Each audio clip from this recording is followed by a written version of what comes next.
Right. We are very privileged to have Scott and Aidan. I'm going to ask them to introduce themselves a little bit more formally, but you guys are out in Colorado, and you are the or joint CEOs, is that correct? Not exactly. Scott is the CEO. I'm, I guess, the CPO, the product officer, though having C-level officers in a 4-person company seems a little pretentious. So we all have the bosses. Okay, so just for those who are joining us now, we're going to be talking to you about a company that you started.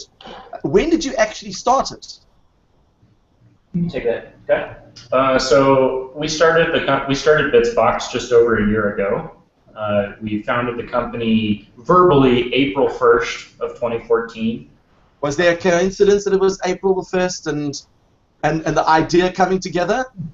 It was no, it wasn't a joke. It wasn't anything like that. But I had just returned from doing some mentorship in Australia with a startup accelerator, and during the course of that experience, I decided that I was finally going to, pull the cord. I was going to get out of my corporate job and start Bitsbox. So it just so happened to be that that's when I got back from that trip. And that was the day that I spoke to Aidan about if he'd like to join me. And you guys worked together before, is that right? Yeah, we used to work at a company called SketchUp, actually, which for a long time was part of Google. So it was a startup here in Boulder, acquired by Google in 2006, owned by Google for 6 years, and then passed on to Trimble, another big corporation. And so Scott and I worked together for about 7 years as part of the SketchUp team. Sort of loosely together. I was the evangelist and was a senior software developer on a number of different teams and products that we did through there. Yeah, we worked together at the same company for a long time. You've definitely been in IT for a while. Yeah, which is interesting given our backgrounds. What are your backgrounds? We're not IT people. You're not IT people. I would not say that we are IT people. No, I have so my degrees are in fine art. I have a Bachelor of Fine Art degree, specializing in metalsmithing, illustration, photography, things like that. And Scott also has a BFA. I went and did a Master of Architecture degree, which is how I ended up on the SketchUp team. But wow. Yeah, and so then backgrounds come into play, but I don't think either of us necessarily came out of high school knowing that we wanted to do computer software, especially since we came out of high school before the internet. Well, you know what I find fascinating, and this is one of the reasons that I do this series of interviews, is to talk about problem solving and the idea that math is not just something that is contained in a textbook at school, but you can do math in art, you can do math in obviously problem solving, in software development, and in architecture. There's math in everything, and you have to solve problems in whatever job you're in. So I'm absolutely delighted to hear that you guys are actually coming from an arts background, because a lot of people think that you have to be an engineer or a computer scientist to go into the IT field, and you guys are the complete opposite. Which fantastic. Quite often that the future is too important to be left in the hands of computer scientists. If the only people able to make the tools and everything from the cars that we drive to the houses we live in, literally the entire environment is being shaped by technology right now, everything. And as an architect, that sort of frightens me. But if the only people doing that are people who've always known that they wanted to be computer scientists or mathematicians or people who are in STEM in general, we're going to be losing out on 97% of the population's sensibilities. And so True. Stuff had better be accessible to the rest of the world, or it's not going to be a very exciting future. Well, you'll be pleased to know that we've moved from STEM to STEAM, and we've added arts component because we do feel that people with an artistic sensibility bring a different perspective to problem solving. If you're trying to solve a problem and you only have a hammer, you're always going to evaluate the problem in terms of the hammer. But if you bring a whole toolbox of things, you start to evaluate problems in a different way. And I think that's why it's so critical to have arty people to look at things. Sometimes it's not always a practical solution. Sometimes it's more whimsical, but it actually then lends itself to the situation depending on the problem. We have spent a lot of time trying to drive a nail with a wrench, a screwdriver, a stapler, rubber ball. Yeah, they all work very different ways.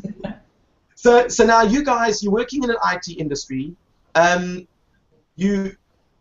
what I can gather, you're not getting the joy and the satisfaction that you would really want to get from an industry. It pays the bills, but it's not where your heart is. Is that correct?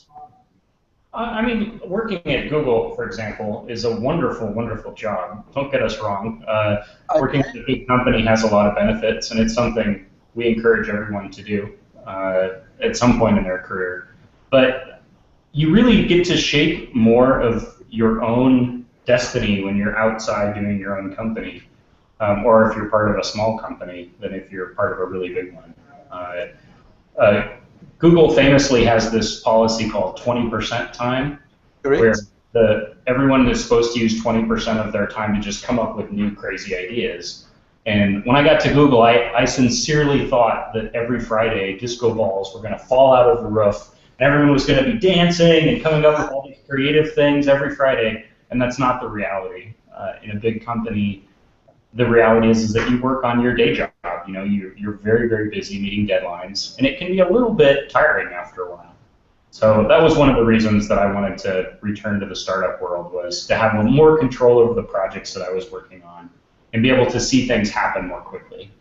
So you wanted to take that 20% from Google and make it an 80% on your own terms. Exactly, yeah. I like that. The time I spent in doing what I call meta work, I think meta work's a bigger term, but work about work. You know, you're in meetings to figure out how you're going to get the thing done, or there become political issues over whose job it is to get something done. And I think certain people thrive in those environments. They really appreciate knowing that they have a role to play, and they can play that role, and they can go home if they played that role every day.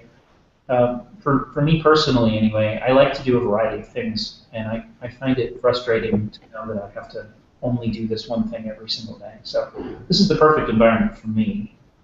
Okay. We're working on this. So then tell me about Bitsbox, or who came up with the name, first of all, and what was the idea behind it when you first started? I mean, you must have thought, you know, there must have been a trigger, something that sparked the idea in your mind in terms of why you would start something like this. Or did you have this idea all the time and we're just incubating, waiting for the right moment?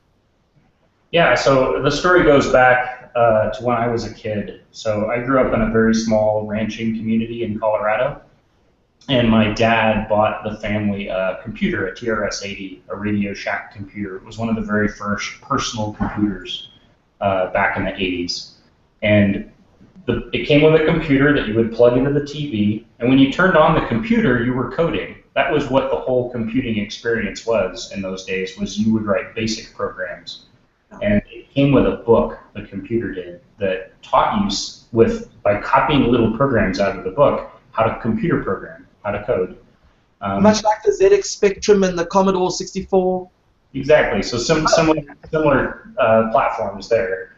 And actually, a lot of programmers of my generation who picked it up as kids learned to code that way. They had a computer, they were essentially looking for something fun to do, and they ended up copying things out of magazines like Byte magazine and Compute magazine. These were in the early 80s, because we didn't have the internet, right? So if I wanted to share something with a community about computer programming, I would do it through these small publications. And since the internet, that culture has gone away. There are no longer print magazines about computer programming that are accessible to little kids. So that was the core of the idea. You know, we talked about the fact that Aiden and I are art people, but as I was studying art, I also always knew how to code. It was always something that I had in my back pocket, and it changed my career. It changed the whole path of my life, because I was an art guy who could also code. And I wanted to give that to other kids all around the world. I think that it's really hard to learn how to program computers. It's something that requires a huge amount of setup to even get your computer to the point where you can code anymore. It's not like you just push the button and you're coding anymore. You have to install things, and you have to find the right materials online in a huge sea of competing voices. So I wanted to give that to other kids, and Aiden had led up the education team initially at SketchUp, where we worked together. And as in his role as an evangelist, he would always approach evangelism as education. So the best way to get people to know how to do something, or to get people to love doing something and to get behind it, is to teach them. And I'm going to let Aiden talk a little bit more about that, but that's why I approached him. I thought he was the absolute perfect candidate to help us take that germ of an idea of, like, we're going to teach kids to code, we're going to do it with a very simple system that lets them copy computer programs out of some sort of printed piece. And so having him on board the team has made it that much better. So effectively, I mean, you went old school, because, I mean, you took a winning formula from your youth, and you felt that, you know, if you take a young child today, you can throw all the technology at them, but there's still no greater feeling than getting a parcel in the post. You cannot replace that feeling. It is a genuine, you know, exhilaration when you go to that post box and there is a parcel with your name on it. I mean, I get it. It makes absolute sense to me. I mean, it's probably easier to email and to send it through, but the problem is, of course, it's not the same. You know, you get an email, but that's not the same as physically getting a parcel in the post. So that makes absolute sense. It's actually not legal to email a child, at least not in the U.S. The grand irony here is that kids below 13 aren't actually allowed to have email addresses, and so our target is kids below 13. So by logical extension, we are not legally allowed to send our product through email to children. We are allowed to send them physical things in the mail. I mean, it's crazy, right? We can put anything in the box that we want, but it does work in your favor. Right, and it's funny because if you that's a big deal for them. Right, my son is 4, and my parents who live in Canada actually routinely send him an e-card, you know, something animated, kind of whatever, and they put on a link in the email, and he looks at it, and he goes, "Oh, that's nice," you know. And then they'll send a physical card, and it always gets there late. And so they open the card, and he opens the card, and he's so excited about it. It's not money in the card, but usually because there's something to do. You know, there's just this kind of gift recipient thing. Well, it's physical. Digital, and I think there's a real revolution. There's kind of a whole big swing there back to paper, and we're certainly not the people who are talking the most about that. It's just very exciting to have a book. You can read a book. The book never runs out of batteries. You can physically hand a book to someone else. You can write on it. You can share it. You can read it in the toilet. You can read it while you're riding in the back of the car. And it sort of never goes away. And they're incredibly cheap to produce. So right. It's really. I was worried that maybe from a tech point of view that some of these things would become obsolete. But I do notice that in terms of trends, many things are in cycles. So at one point, CDs came out, then it became MP3s. But then a whole generation of vinyl lovers started designing turntable digital devices where you can still play your vinyl and then put them into MP3 if you wanted to. And the purists would say, no, no, no, no. We want to hear it on the old original turntables with the little heads that are now difficult to find. And you know, so there's always a sense that actually things in the old days were quite good, and that maybe the kids of today take that for granted. Yeah, exactly. I don't think it's nostalgia. I think it's that we had solved a lot of problems really well, and the technology generally rolls along on its own and says, no, you know what? We're all going to have cell phones, and our ability to communicate with one another is actually one of the worst it's been in 60 years. Calls drop. It's expensive. You can't. I mean, the call quality is horrible on mobile phones in general compared to what the landlines were like in the late 70s when we were born. But we're willing to take that giant hit in terms of usability for the sake of convenience. It's important to go back to the usability and the way that things work better sometimes. As soon as So now, in a nutshell, what is Bitsbox, and what makes it so different I can go grab a quote. Shall I grab a Yeah, quote? yeah. I can go grab something. Scott can start. That's what I like to see. I want to physically see what you guys are offering. But now, Scott, was it always an idea that was in your head, or was there a catalyst, something that sparked the idea? Was it just something that you thought of from my youth? These are things that were of great value to me, and I'd like to turn this into a startup at some point.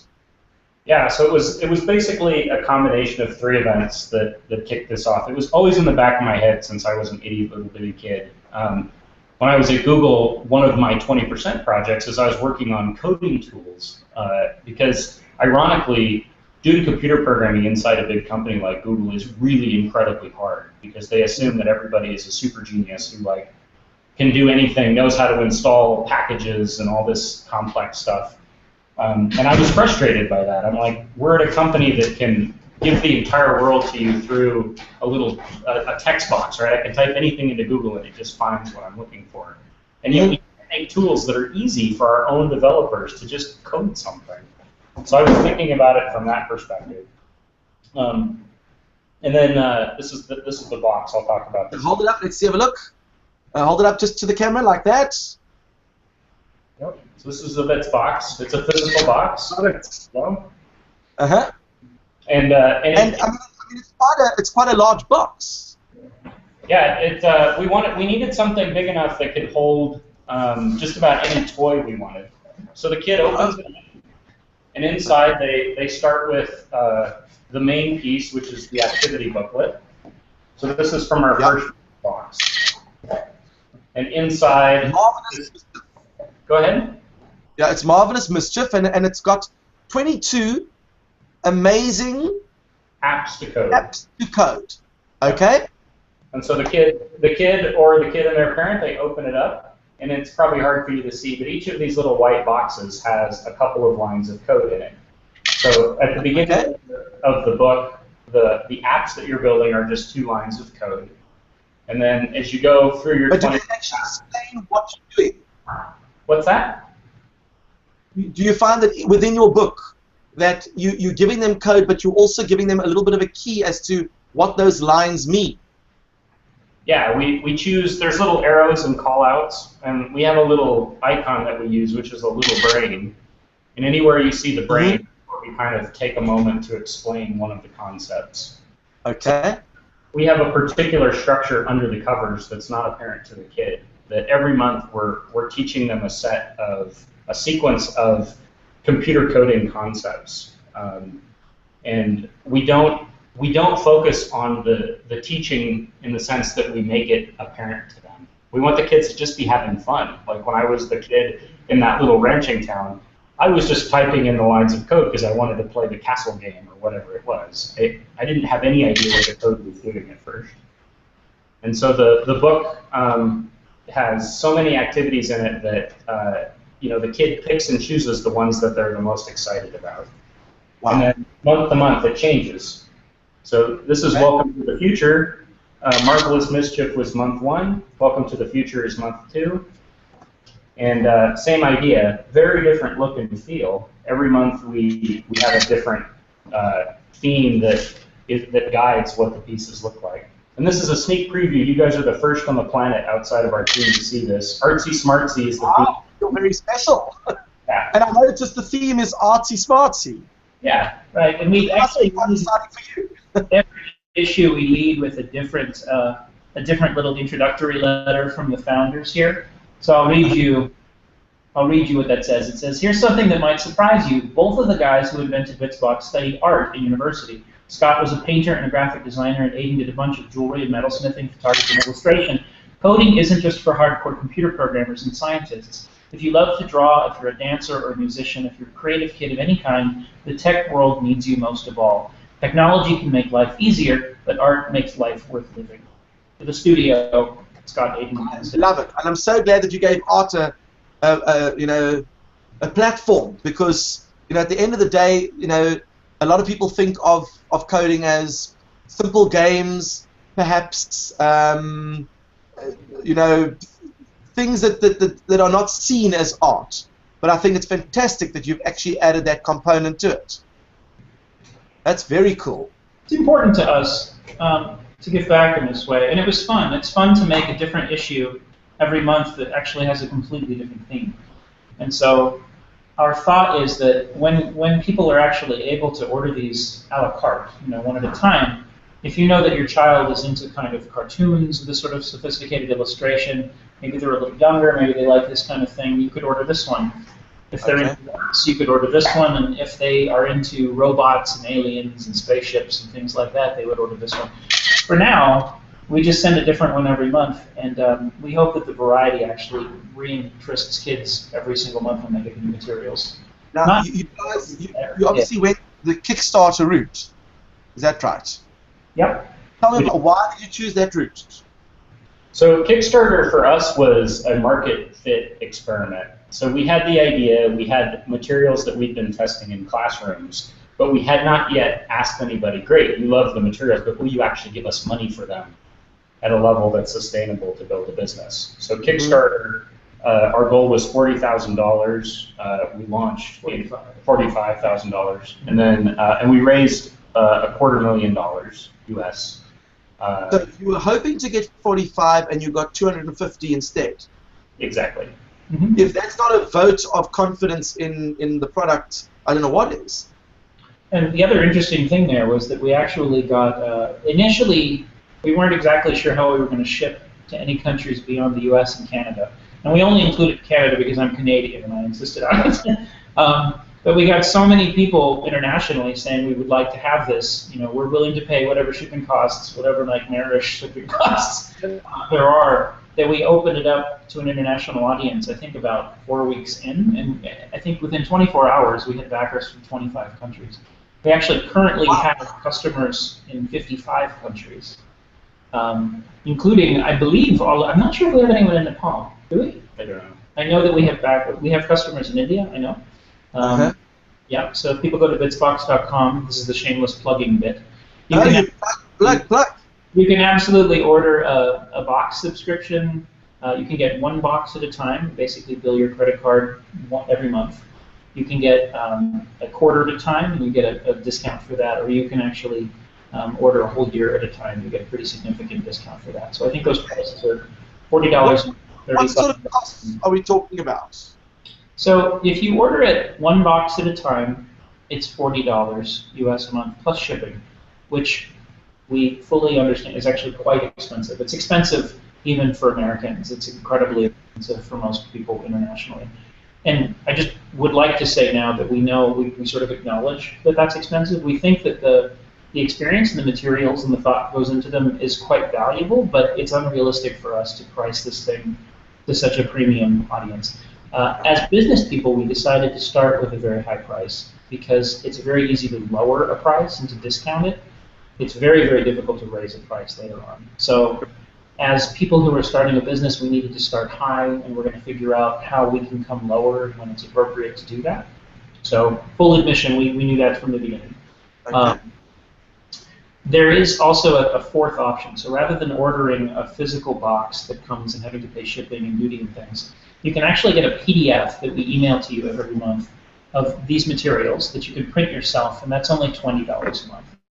And so a significant portion of our international customers choose to get the PDF because it's a lot more economical and it's from a convenience point of view, you get it straight away, you don't have to wait, and obviously, I mean, at the end of the day, if you do the conversion, 200, let's say about 250 Rand for us, and how many apps do you get to program from one booklet?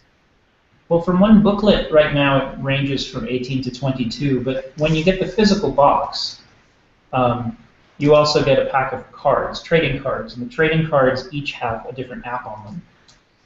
So we created several dozen different cards, and this is a little trading economy. If I open this up, kids will actually get a whole bunch of apps to choose from like this, and on the back of every single card is some code that they can program that way. So I guess the difference between the products is that if somebody get the physical box, they get in the neighborhood of, I don't know, 25 to 35 different apps to code every month. If they choose to get just the PDF, they get what's in the box, or in the book here, which is between 18 and 22. would it not be cheaper to post a padded envelope? It would be, except that the other thing that you get in the box is a toy, a physical toy that actually relates to one or more of the apps that are in the book. So in this very first box that we sent to go along with Marvelous Mischief, we included a slinky, an original metal slinky. In the second box, we had a beautifully made little wooden robot. And these toys are meant to kind of inspire fiddling and inspire play. They're meant to provide sort of a character or protagonist for some of the apps that kids are building. We put it in the box because we had... I'm sorry? A lucky packet. You know, when you get a mystery gift in it, just adds to the excitement. What's going to come next? Exactly. It's a no-brainer. I mean, these are definitely important for young kids to get them excited about actually receiving the next box. Mm-hmm. That's wonderful. Do you incentivize when kids actually code? Oh, no, we don't within the system. We did experiments early on where we had a number of built-in incentives with coins and badges and these sort of like leveled incentives. And we found that it just got in the way. Like the kids didn't care. The beautiful thing about coding, real code, is that you're building something really marvelous in and of itself. You don't have to incentivize kids to build a Lego kit, right? The reward is you've built the Lego kit into that thing that was on the box. It's really cool. You can play with it. And then from there, you can take it apart and build something else out of it. And that's our model as well. So we want to have a system that is fun to build these apps in and of itself without those kinds of rewards. Now that said, the toy, for example, is a great incentive. So we often will tell parents, like, when this thing comes, withhold the toy until your child has built a couple of apps. So the whole purpose of our learning system is that the kids have to do it again and again and again every month. And even if they only do 1 or 2 apps every month, they don't have to do all 30 of them, right? They just have to do a few. And their little brains are picking up that language very well. That is amazing. So now, let's pretend I get this box, and it arrives, and I open it up, and I get the booklet, and I open up mystery, whatever, mischievous mysteries, whatever it may be, and I read the first code, Marvelous Mischief, and I read the first code, and it's maybe 2 or 3 lines long. Where do I put that code? You go to, what's the process?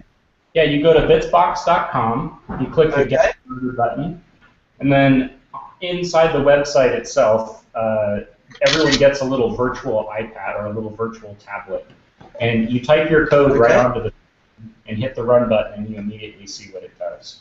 So you like an emulator that runs on the site. Go ahead. What? You've got like an emulator that runs on the site, and as you type in your code and you push run, then it kind of simulates what it would look like on a real cell phone or a real iPad. Exactly.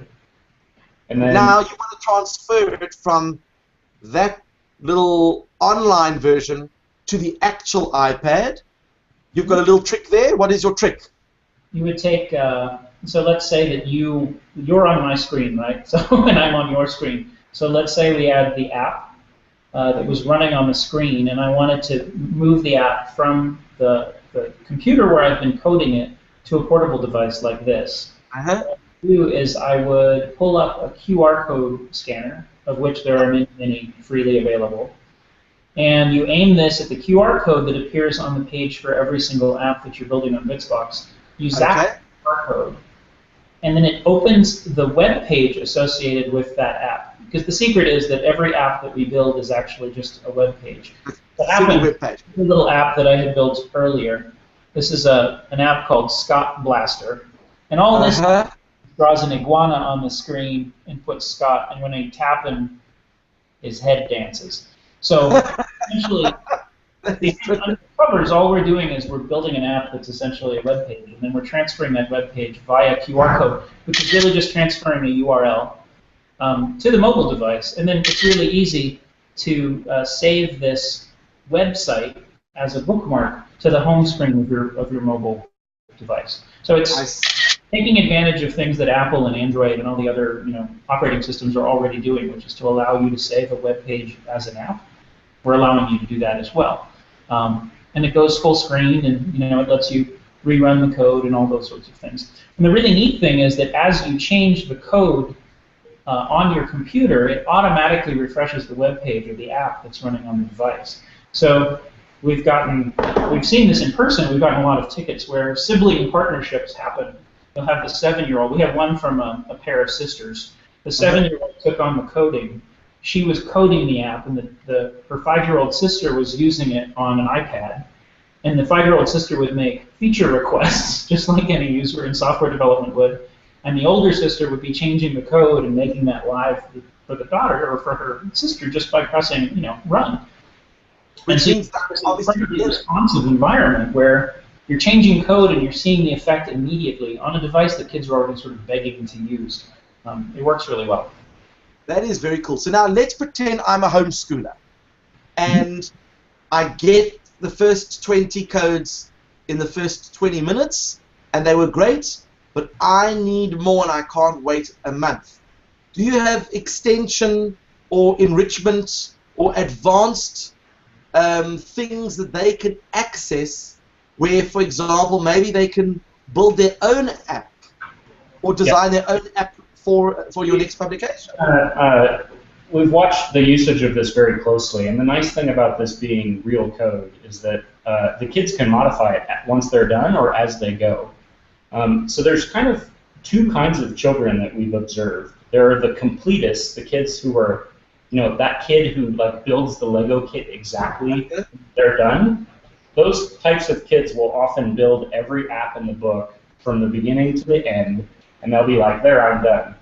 And the apps get quite advanced. By the end of the book, you're talking 60 lines of code, which is a fully capable video game with sound effects and so on. And then there's the kids who, they do one app and they just work on that single app for hours. They just make it better and better. They add a scoreboard, they change out the graphics, they choose their own music, and so on. And how do they save it? It's really easy to, so for instance, let's say I'm looking at one app in this third book, the Artsy Smartsy book. There's an app in here, and all you're really doing is building a scoreboard, really. So it's a very small amount of code, and every time, what it does is it increments a number. Every time a kid touches the screen, it increases the number on the screen. Very simple, right? And then the last app in this book is one that's based on the very popular game called Doodle Jump that was really big. Kitty Jump. And you're a mouse. We turn the layout vertical to emphasize how this game works. But you're a mouse and you jump up on all the cats as you go above. At the very end of the page, we have a suggestion for an extension activity. So it says, can you add a live scoreboard that shows your score as you're playing? Now, that's really fun, right? It makes the game a lot more fun to know exactly what your score is as you're going.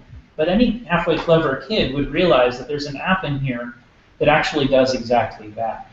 And so then you've got hours of trying to figure out how you take what you learned in one and actually plug it into another to make something that's much better than either of them independently. Do you put a little hint at the end to say, why don't you maybe try and put a score in at the end, and hint, you might have seen this code somewhere earlier in the book? We do that in some cases, yeah. I guess we didn't do this one in this case. I might have been a little sleep deprived. But yeah, that's an excellent idea. We do have a grown-up guide as well. So every app that we build, we have a sort of secret grown-up URL that the parents or the teachers can go to, and they can choose any of the apps that are in the books, and we sort of give a guide to them. And in some cases, we'll actually give the code for the extension activity. So we'll say, hey, grown-ups, we're going to challenge your kid to ask them if they can figure out how to change the background color or something like that. And then we'll actually explain to the grown-ups how to do that so that they can be helpful to their kids. And what programming language are you actually using? We're using JavaScript. Okay, so it's just JavaScript, all right? Well, not exactly JavaScript. It's a set of commands that Scott created that work in the JavaScript syntax. They're much, much, much simpler for little kids to learn and use. So for instance, to change the color of your screen in raw JavaScript is something like 100 characters that you have to type, right? It's big, long commands, blah, blah, blah, this sort of thing. To do that in Bitsbox is you type the word fill, open bracket, tick the color that you'd like, click, and a parenthesis. So our translator is turning that into JavaScript, but you're still having to type it as though it were code. You're still using the grammar of code, and you're learning, you're sort of building those muscles. But for 7, 8-year-old kids who don't type fluently yet, you're reducing the amount of time it takes them to build the app from 3 hours to potentially 10 minutes. What about the, obviously there's a trend towards moving away from the wordy or the texty aspect of coding and rather have the drag and drop, the Scratch version of coding. People are moving towards that for the younger kids. Is that something that you would consider as an additional product for the very young kids who can't really read?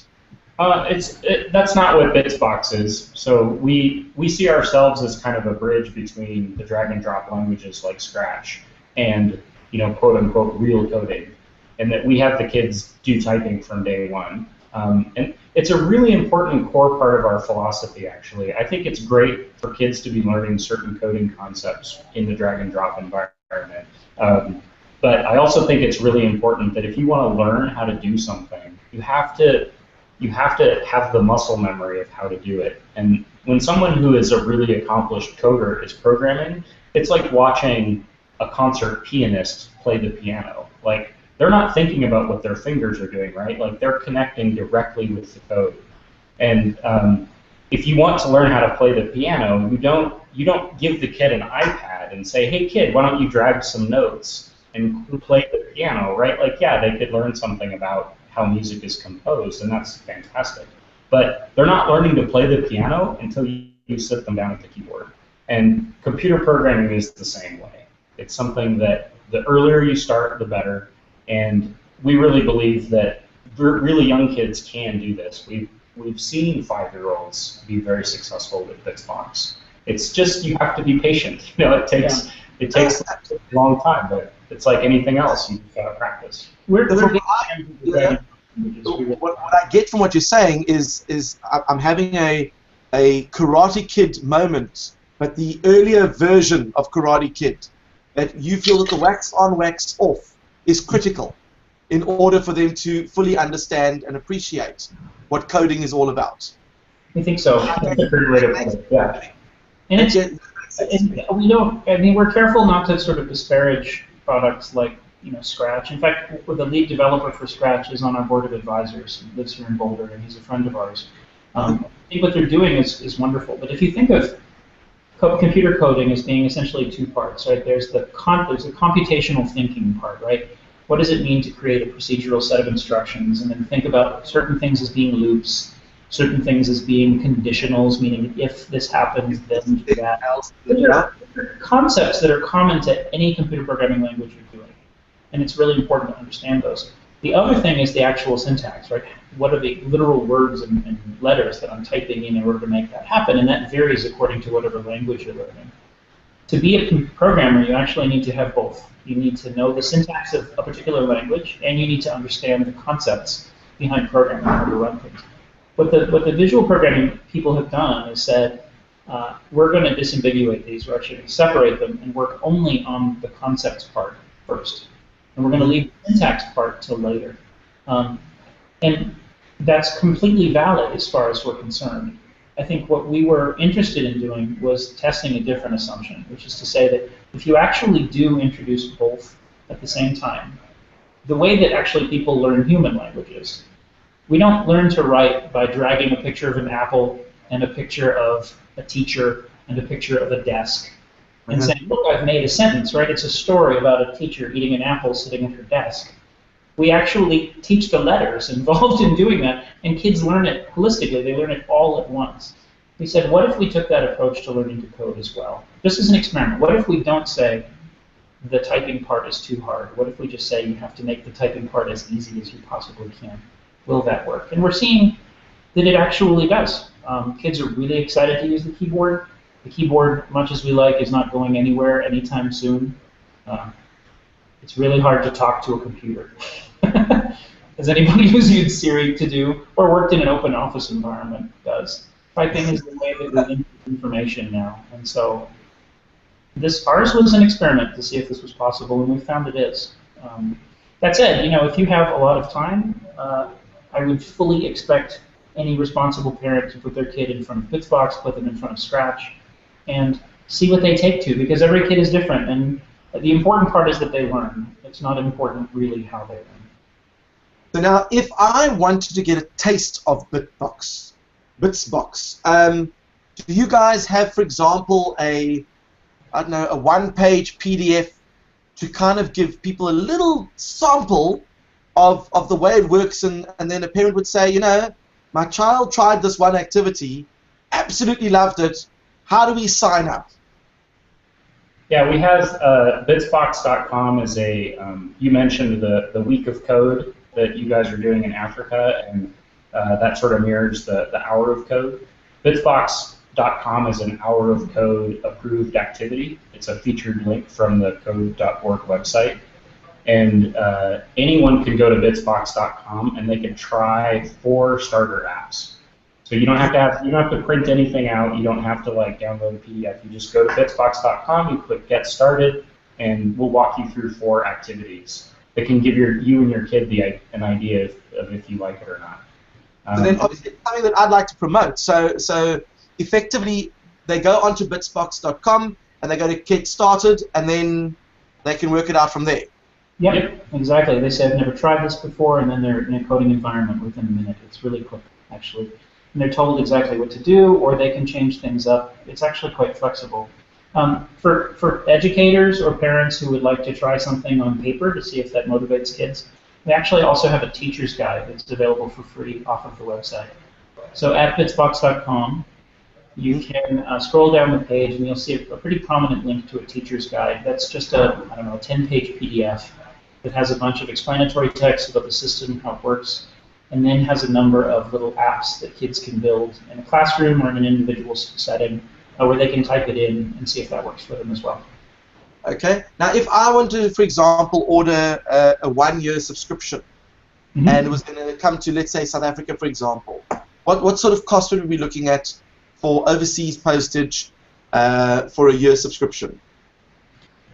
I don't know off the top of my head. It's probably a safe assumption, and I'm only quoting in U.S. dollars. I don't really know the translation to rand very well, but it would be $360 US for the base subscription. That's $30 a month. And then I think what we're seeing is that international subscribers are paying about $20 a month to have this box delivered. Okay, So it's about $50 a month. Plus $240, it would be nearly $500 US to get 12 of these delivered to your home internationally. International Post Canada is only 10. To Europe, we're seeing around 15. To Africa and Asia, Australia, New Zealand, we're looking at about 20. Okay. And you said obviously if you do the PDF version, you know, it's only $20 a month. It's only 20, yeah, which is certainly a very logical choice. It does tend to be that, but you know, getting something in the mail is a big. Of course, it just takes so long to get you. You know, our postage system really needs to be overhauled. But I think a PDF means we can get instant gratification, so that we can kind of balance out the kids of today who live by instant gratification, but yet they're going to have to spend 3 weeks trying to finish off all the coding, which is not instant, but they'll certainly get some gratification out of it. What are your plans in terms of development for the next stage? Because you know you've obviously got a curriculum. Well, you're going to have a curriculum for a year, and then those kids are going to want to progress to the next level. They're not going to want to do the same things each year. So I take it you're going to keep creating curriculum, and then just are you able to repeat it or not, or what? Yeah, we're going to figure that out as we go. So we don't have an absolute fixed plan yet because we want to make our decisions based off of what's working and the feedback we get from parents and teachers. Mm-hmm. We do think it's very likely that a year from now we'll have Bitsbox Level 2 that will take the same approach, but we'll introduce more advanced concepts. We'll introduce more raw JavaScript. It's worth saying that our emulator that's online will accept any JavaScript commands. So it's a full-blown development environment. Wow. So there's lots of potential. So we could come out with a level 2. It's also possible that we will be successful enough with just our introductory materials that at the end of a year of Bitsbox, kids will be ready to move on to a professional development environment. We don't know yet. We're watching that closely. It's a level 2 could look that way. It could also just literally be a introduction to programming outside of the Bitsbox environment. So now that you've understood how to program these apps in the context of this little emulator that we have, here's how to do it to build any web page or any kind of app that you want to build. And that may be the kind of thing where we give them a step up to what you were talking about before, where they're actually developing in a language that would allow them to create an app that they'd actually put on an app store, a real app store. So maybe level 2 is let's take something you've made and get it ready for an app store. I think that would be an incredibly exciting development. Could you do that? I mean, would you be able to say, for example, that if you take the skills that you've learned, the counter, the iterative, the loops, the if-then-else statements, if you could put those together and make a bit of a game, then you could actually have ownership over that game that you've created and upload that onto the App Store? Yeah, it's possible. There's no technical reason why that path wouldn't work. So we don't exactly make it easy yet. We don't have a one-button thing that lets you grab all the code you've written so that you could turn it into a final app. But it's a feature that we've talked a lot about and are very excited about. At the end of the day, our goal is to get as many kids as we possibly can worldwide to learn how to code. And so we're sort of Bitsbox. The current Bitsbox is our first stab at that. I personally think that if I had been a 10-year-old kid and someone had said, hey, you can take this thing you built and put it on a store and make real money, or even just have lots of other kids play your game, I would have been so motivated by that. And since the real problem with teaching kids to code is the motivation problem, I think it's very likely that we'll end up doing something like that. Wow. I mean, I spoke to kids today, and I was telling them about this interview, and they all wanted to know, so would we be able to get to a stage where we can actually upload it onto the App Store and make money? I mean, what would be interesting is that you could offer an opportunity where, maybe you get a share of the income, where you literally will register their game at a certain cost, whatever, but then if people are downloading, then you get, let's say, 5% of whatever it is. The latest job takes 30%, but he's not doing it with children, so I think there's a moral issue. There's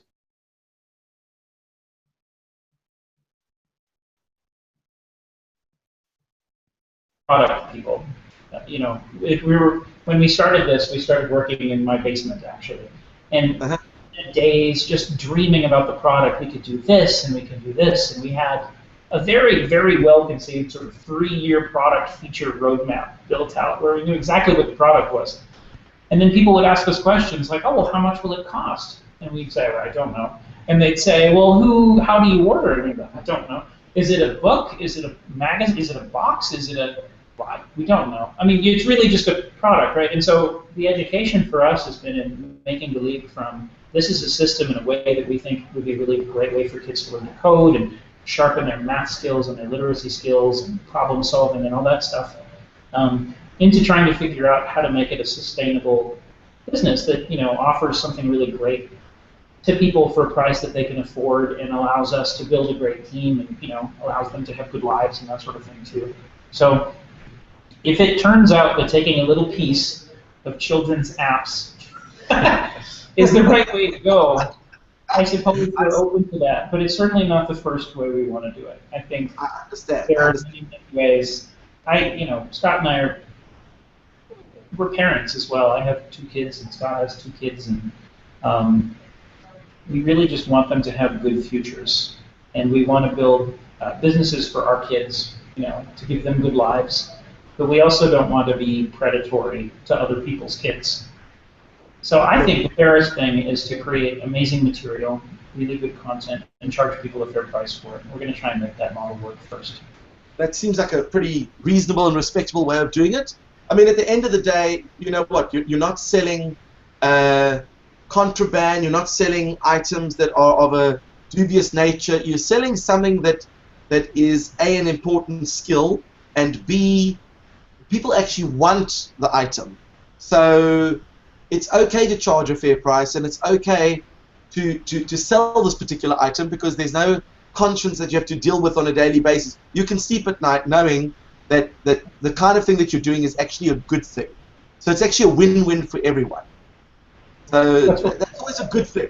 And I mean, judging by the number of people that supported you with the Kickstarter program, that tells you straight away that people do feel that what you have to offer is of value. And I think that's it's a lovely sentiment when you have this idea and you think, how will people feel about it? Let's put it out there on Kickstarter and see if we can get a couple of bites, and you get literally thousands of people saying, well, we'll put lots of money behind it. We think it's brilliant. And you think, well, that makes us feel pretty good that we've got a good idea, and there are people who are willing to support it. And so, I mean, do you know how many people have? Well, I mean, you probably do, but are you willing to share how many people have signed up so far? I mean, you've only been around for 2 months, is that right?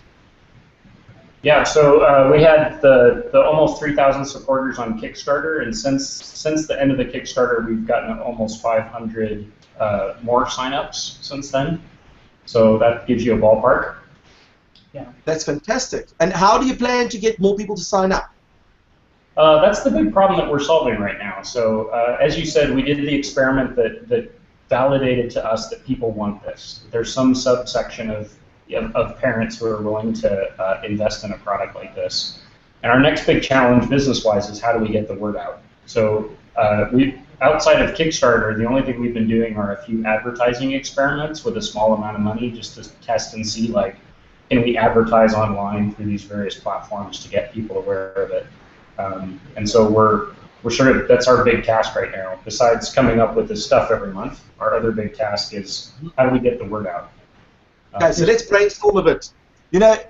Not only does America have an hour of code, we have, for example, a week of code, and as far as I understand, Europe has a week of code. Mm-hmm. And these are festivals that you should be targeting, because you could give a free PDF, which is no cost to you, and give permission for people to duplicate, but obviously if they're going to use it, they have to sign up. And automatically you build a huge potential client base of parents who might be interested in what you have to offer. Yeah. And the thing is, when it comes to Code Week, for example, in Africa, right now Scratch is getting all the focus because no one else has jumped on board. And I think that, if you had something that is free, because obviously in Africa not everyone has access to money, and I'm sure India and Nepal would obviously concur that if you had something that's free to try, there will always be some people who go, I see a value in it, I want to subscribe, how do I do it? Right. So you might get the Code Week people to market your brand for you. So you don't have to do anything. You do train the trainer, the trainers all get trained on how to use Bitsbox, and then whenever the kids come through in their hundreds to the computer labs there, for example, we're doing ours at the Cape Town Science Center, but it's happening all over Africa. So it's not just Cape Town, it's all over Africa. You obviously have to target for next year, but find out when the Europe's Code Week is, find out, when the Hour of Code is going to be in the US. You know that next year it's going to be the same time in Africa, but there could be other countries or other continents. Maybe Asia have got a coding hour as well. So jump on that bandwagon and let them do the marketing for you. No point in spending money. Someone's doing it for you. Yeah. Yeah, it's even if it didn't turn into dollars for Bitsbox, we would wholeheartedly support that. Our mission is to teach computer science to every kid on the planet, and we don't have to make money from all those kids, right? So we would absolutely love to do that. So if anyone on this call has any contacts with any of those kinds of organizations, we would love to get an introduction. My email address is scott@bitsbox.com, and I'd love any intros or further thoughts from any of the audience as well. If anybody has any good ideas for us or things to look at, please send them my way. We'll hook you up. We'll try and connect you. The other thing that is also quite interesting that might not have been considered is to maybe have a coding competition. and you get all the schools. Obviously, the kids in the US, for example, are going on summer holidays now, but when they come back, it's an opportunity to get the schools involved, where they get a couple of introductory codes, and then each of those codes have 1 or 2 basic skills, and then it's a competition to use those skills to write a piece of code and submit. And you can get school districts to do all the marketing for you, because this is a great free thing. No one ever turns down free. It is educational, is of value, but it's not going to hurt you from an exposure point of view. Only like a little bit of brand awareness and someone doing the marketing for you. That's fantastic. I just saw a note pop up from Sebastian and Kerala.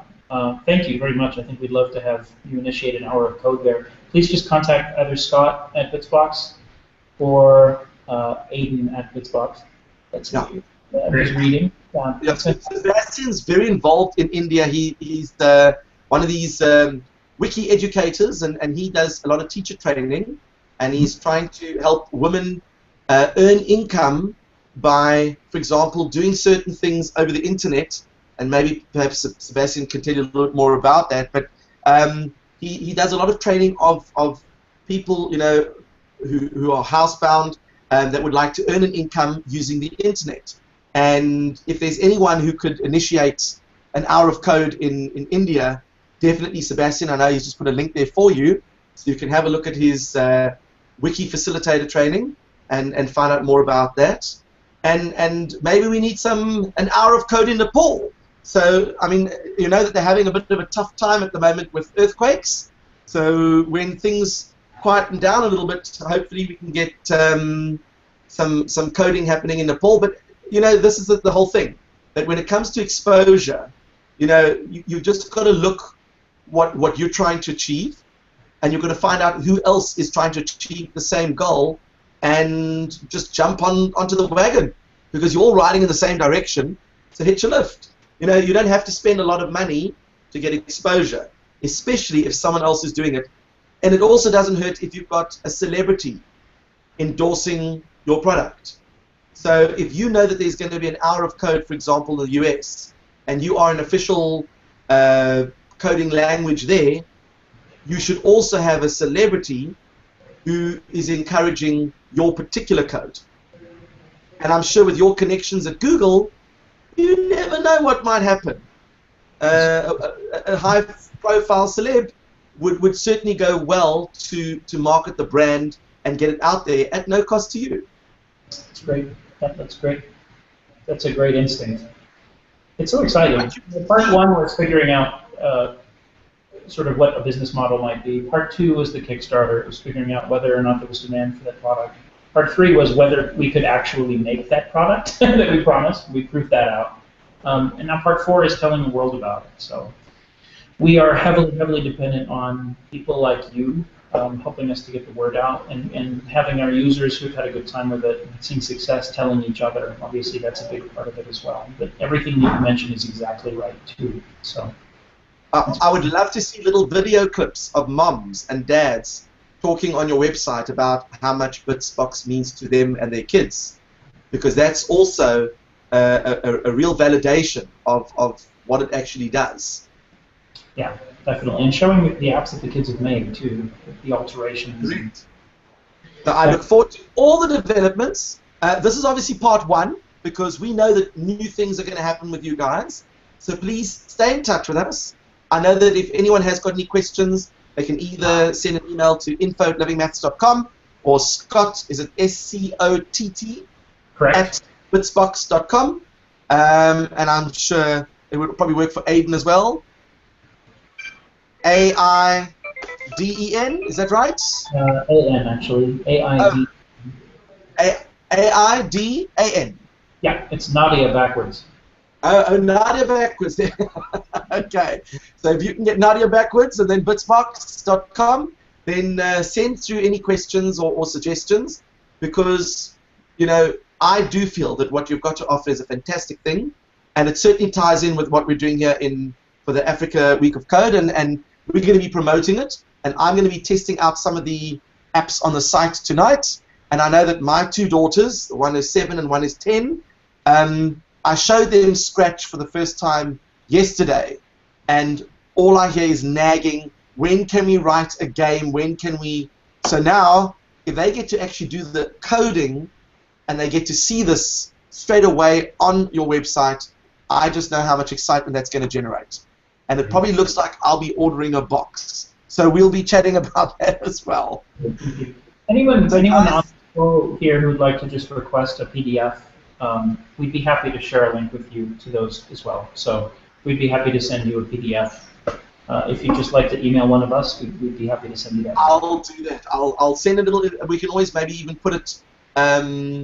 We can put it a link somewhere, and then we can always check to see the kind of interest that you're getting from that link. You can Google Analytics it, and then they'll tell you exactly what sort of interest and where it's coming from, which is also quite cool. So thank you so much for making yourselves available to chat to us about Bitsbox, and I'm very excited about what it is that you guys are offering.